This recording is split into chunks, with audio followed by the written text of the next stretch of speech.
బహదూర్గూడలో ప్రతిపాద bullet train project terminal కోసం భూముల సేకరణ అంశం ఉద్రిక్తతకు దారితీసింది. ఆందోళన చేస్తున్న బాధిత రైతులు గ్రామస్తులకు మద్దతు తెలిపేందుకు వెళ్లిన బీఆర్ఎస్ యువనేత పట్లోళ్ల కార్తిక్ రెడ్డిని ఎమ్మెల్సీ నవీన్ రెడ్డిని పోలీసులు అడ్డుకున్నారు. అనంతరం నందిగామ పోలీస్ స్టేషన్ కు రైతులకు పట్లోళ్ల కార్తిక్ రెడ్డిని తరలించారు. విషయం తెలుసుకున్న స్థానిక నేత MLC Naveen Reddy Nandigama police station కు పార్టీ నాయకులు కార్యకర్తలు కలిసి పట్లోళ్ల కార్తిక్ రెడ్డికి సంఘీభావం తెలిపారు. రైతులకు న్యాయం జరిగే వరకు పోరాటం ఆగదని స్పష్టం చేశారు. అరెస్టులతో భయపడేది లేదు. రైతులకు న్యాయం జరిగే వరకు రైతుల హక్కుల కోసం చివరి వరకు పోరాడతామని కాంగ్రెస్ ప్రభుత్వంపై కన్నెర్ర చేశారు ఎమ్మెల్సీ నవీన్ రెడ్డి. ఈ కార్యక్రమంలో బీఆర్ఎస్ పార్టీ నేతలు కార్యకర్తలు పాల్గొన్నారు.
అరెస్ట్ చేసిన రైతులను వెంటనే రైతులను వెంటనే రైతులను వెంటనే వెంటనే వెంటనే రైతులను అరెస్ట్ సిగ్గు సిగ్గు సిగ్గు మహిళా రైతులను అరెస్ట్ మహిళా రైతులను అరెస్ట్ మహిళా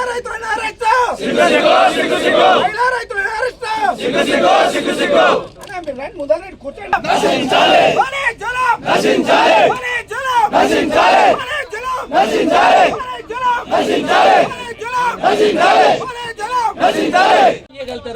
వీళ్ళు ఏమన్నా ప్రొటెస్ట్ చేస్తారా? వాళ్ళని కొడతారా, తిడతారా? ఈ లేడీస్ ఈ పొద్దు నుంచి చిన్న పిల్లలు ఉన్నారు, 2 ఏళ్ల పిల్లలు ఉన్నారు. వాళ్ళకి ఫుడ్ ఎవరు పెట్టాలి? పాలు ఎక్కడికి కావాలి? ఏంది ఇది? ఏం అరాచకం ఇది? చెప్పి ఆర్టీ ఆఫీస్ తీసుకొని పోతున్నాం అని చెప్పి తీసుకొచ్చి పోలీస్ స్టేషన్లో వేస్తారా? ఎంతవరకు న్యాయం ఇది? శంషాద్ ఏం పాపం చేసింది మీ అందరికి? ప్రతిసారి మా శంషాద్ మీద పడతారు. 111 మాకే, ఎయిర్పోర్ట్ మాకే, అవుటర్ రోడ్ మాకే, దొంగ భూములు అంటారు, ప్రభుత్వ భూములు అంటారు. అంతా మేమేనా? మాకే ఏం జరుగుతుందా? ప్రపంచం ఓన్లీ శంషాద్ దొరుకుతుంది అందరికి. ఎక్కడో శంషాద్ పడతారు ఎందుకు? ఇప్పుడు మా రైతులు ఎక్కడ కావాలి? ఇలా భూములు ఏవి ఉన్నా అద్దె ఎకరా గవర్నమెంట్కి ఇచ్చి రేపు ఎట్లా బతకాలి? వీళ్ళు అద్దె ఎకరాలు పూలతో వేసుకొని రోజుకి 100 రూపాయలు వచ్చే పైసలు అందరు కూర్చుంటే అయిపోతారు. అట్లనే అందరూ ఆ రోజు మాకు నిద్ర లేవు, నిద్ర లేకుండా రోజులు అనుకుంటున్నాం.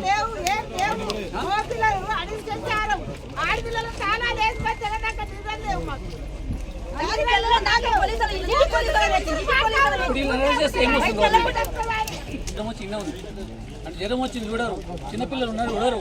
అసలు వాళ్ళకి ఇట్లా ఫుడ్ ఎవరు పెట్టాలి? పిల్లలకి ఈ లీడ్ ఉంటే ఫుడ్ ఎవరు పెట్టాలి? ఎవరు వండి పెట్టాలి? మొగోళ్ళని ఏమో ఆడ టెంట్ అరేంజ్ చేస్తారు, ఆడను ఈ పోలీస్ స్టేషన్లో పెడతారు. వాళ్ళు పిల్లలు ఎడుకోవాలి.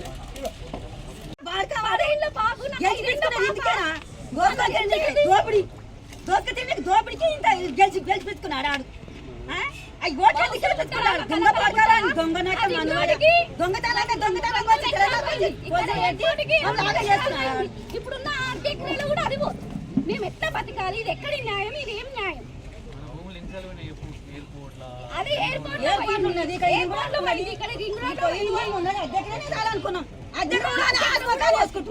అద్దెక్కడ కూడా నమ్మకాన్ని వేసుకుంటుండు. మా పిల్లలకి ఏం జాబు లేవు, ఏం లేదు. దాని మీద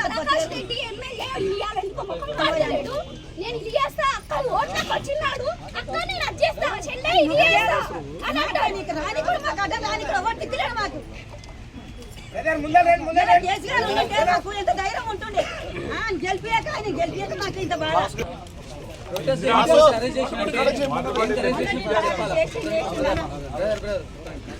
ఏం కరెక్ట్ చేసి మేము కబ్జా పోయినామా, దొంగతనం పోయినామా, ఇంకేదేం పోయినామా?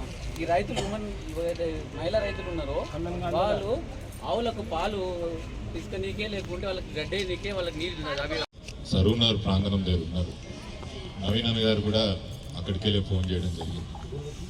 మనం ఇక్కడ అక్రమంగా అరెస్ట్ చేసిందని రామన్న తెలియగానే కేటీఆర్ గారు ఫోన్ చేసి ఇమీడియట్గా నవీన్ మీరు ఎక్కడ ఉన్నారు, మీరు ఇమీడియట్గా నందిగాం పోలీస్ స్టేషన్ ఫోన్ అని చెప్పడం జరిగింది. సీనతో పర్సనల్గా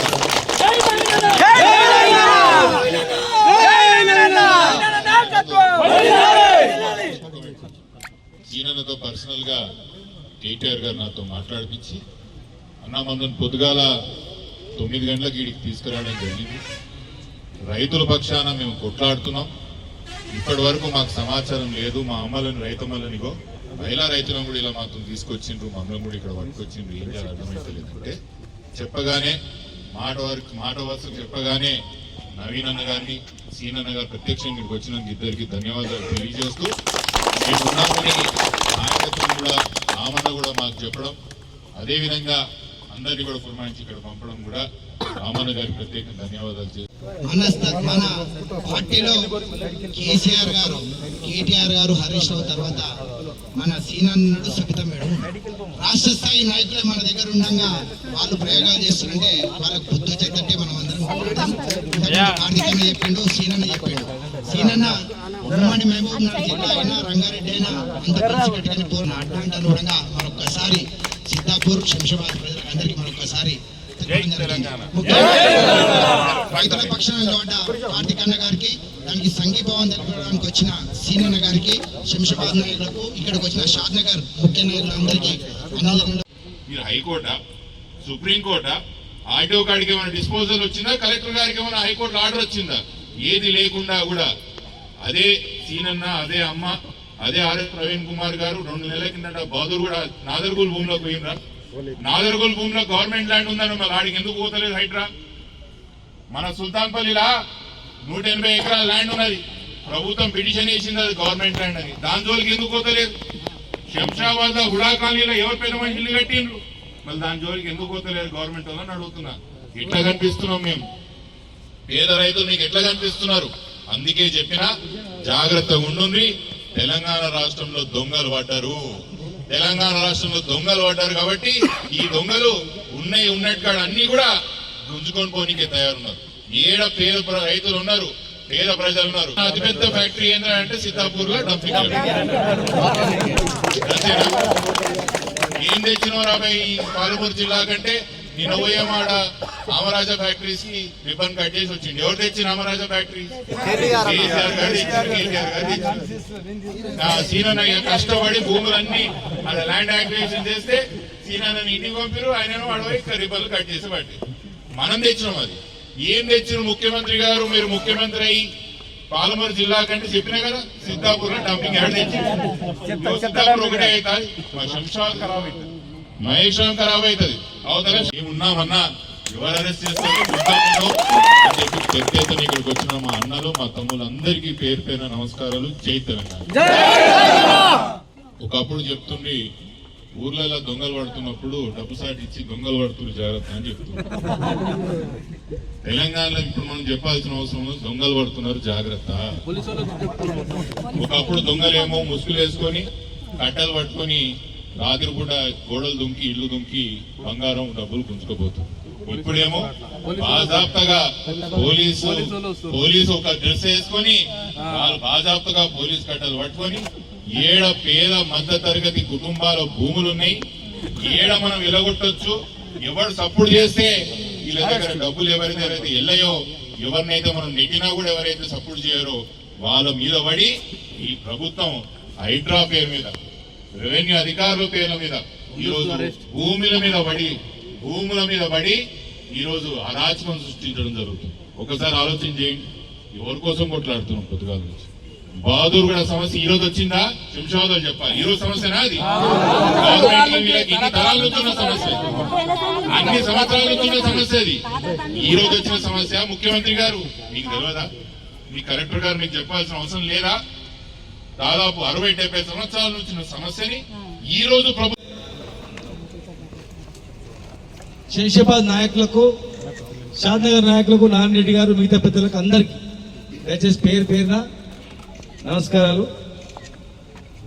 ముఖ్యంగా నాదర్గుల్ భూములు పోయినటువంటి మా రైతులకు బాధితులు కూడా, అదేవిధంగా సిద్ధాపూర్ గ్రామస్తులు 2-3 మండలాలకు సంబంధించినటువంటి డంపింగ్ యార్డ్ ఇష్యూ గురించి వచ్చిన కొంత ముఖ్యులకు మీ అందరికీ పేరు పేరు నమస్తే.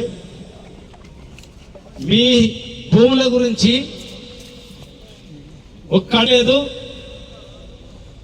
నా సహాయశక్తుల పోరాటం చేస్తా, నా తన అడ్డం పెట్టినా సరే కాపాడుతా అని చెప్పి సోదరుడు కార్తిక్ రెడ్డి గారు వారి ఉదయాన్నే సరూర్ నగర్ లో సభ ఉన్నా కూడా నాకు రైతులు ముఖ్యం, నేను రైతు బిడ్డను, నేను ఇక్కడే ఉంటా, ఇక్కడే ఉండి నేను కొట్లాడతా.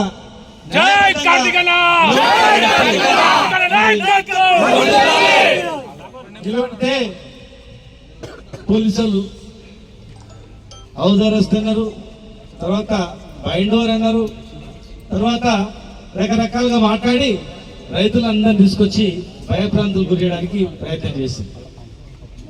1-2 గంటల క్రితమే నువ్వు వెళ్ళిపో అని చెప్పింది. నువ్వు వెళ్ళిపో, మీటింగ్ ఉంది కదా అక్కడ, మీటింగ్ వ్యవసాయ గ్రామంకి వెళ్ళిపో అని చెప్పి మా సోదరుని చెప్పింది. కానీ నేను వెళ్ళను, రైతులు అందరూ వదిలిపెట్టేంత వరకు నేను పోను. వాళ్ళ మీద కేసు పెడితే నా మీద కేసు పెట్టు, వాళ్ళని పెడితే నన్ను ఇక్కడనే పెట్టు, కానీ నేను వెళ్తే రైతులతో పాటు వెళ్తా.